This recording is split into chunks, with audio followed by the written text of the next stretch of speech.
as I've gotten older, I've got less inclined to be supportive of the death penalty.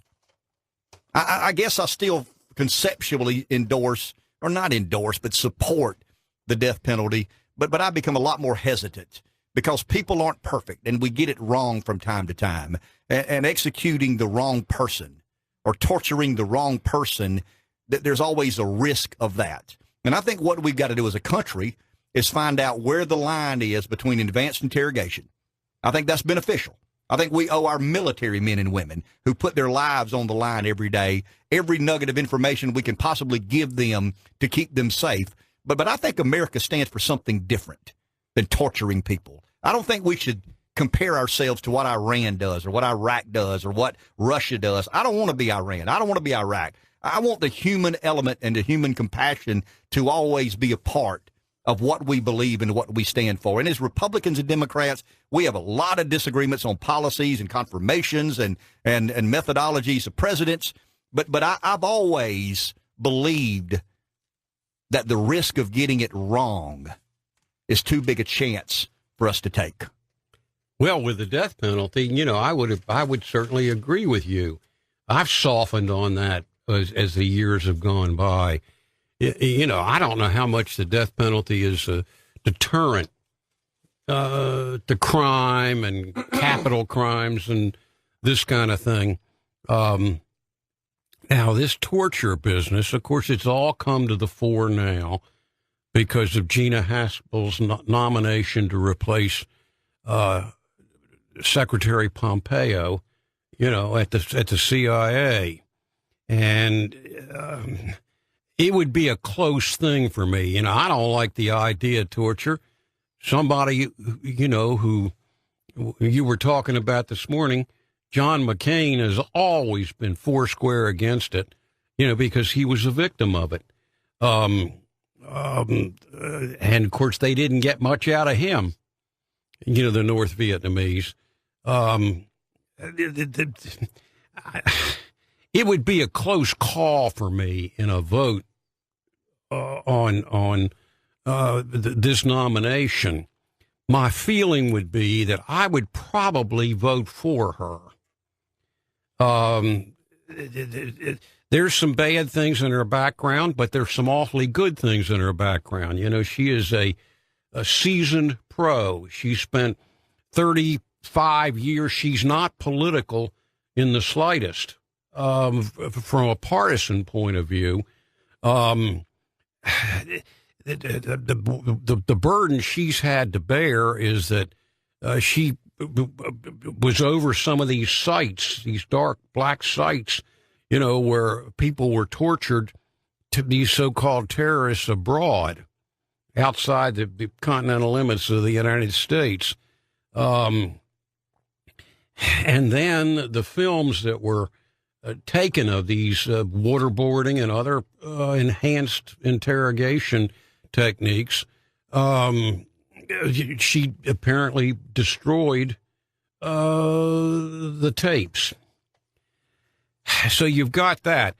I think in her answers, she was pretty straightforward. I mean, they asked her if the president of the United States authorized and ordered that your agency involve itself in torture of any kind, would you comply? And she said no. I think there might be a little bit of forgiveness. I think on balance, I would vote for her because of her background and her answers before the Congress. Rod? Yeah, I mean, you've asked a two-part question. I'll start with the first on death penalty. I've never been for the death penalty as in an overall picture because it's supposed to be a deterrent. And my grandfather watched one of the last public executions in Orlando, Florida. A guy had killed somebody. They brought him to the courthouse square within months of the murder and hung him. And my great-grandfather made him look and said, boy, that's what happens to you when you break the law.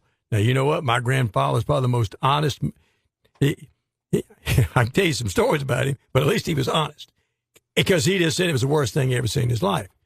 That's the deterrent. The way we do it now, 5, 10, 20 years after the crime, it's this eye for an eye. Now, in cases like I still refuse to use that name.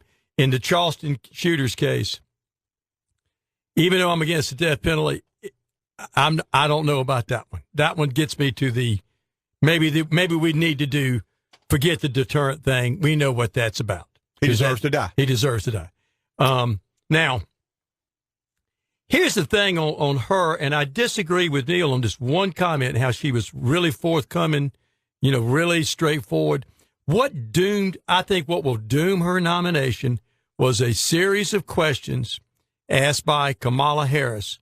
She's a senator from California, and all she was asking her was the torture, I'm paraphrasing it, the torture that you committed under the direction really of the United States government was immoral. And what's the answer to that question, in my opinion? Yes. It was immoral. We shouldn't have done it.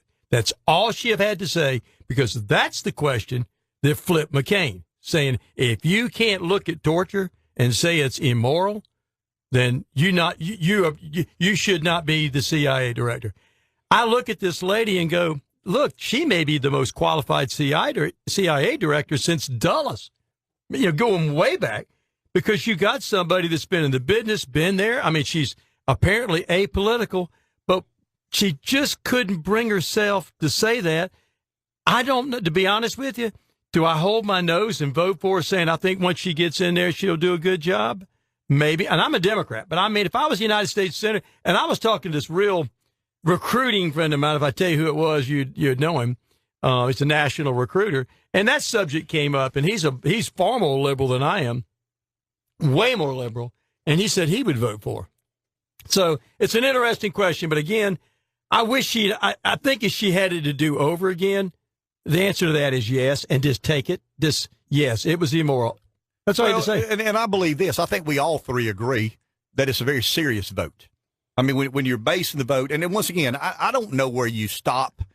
I don't know where advanced interrogations becomes torture. I'm not understanding enough of that. I'm not sophisticated in that sort of work to give a public proclamation of I'm sure this is torture and this is not torture. The frustration I have with this confirmation hearing is Rand Paul and Senator Manchin from West Virginia. I mean, if you really think about their evaluations and the reason they're voting, I mean, Rand Paul has been fairly consistent in regards to his vote.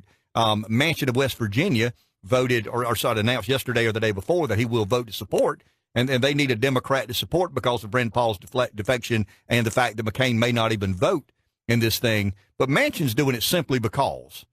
It's not that he agrees or disagrees with advanced interrogation or torture. He's doing it because Trump won his home state of 42%, and he's running for re-election. And I just wish on matters as serious as this, we could get past the politics, but we never will. I would disagree with you to the extent I see that as normal. That's politics. I mean, he's got no choice but to vote for the president's nominee. That's exactly right. But Manchin is a conservative Democrat. He may be looking at it like me. That's right. He's no flame out liberal by any stretch of the imagination, and he wants to be reelected. You can't ask him to walk the plank. I mean, as a matter of honor.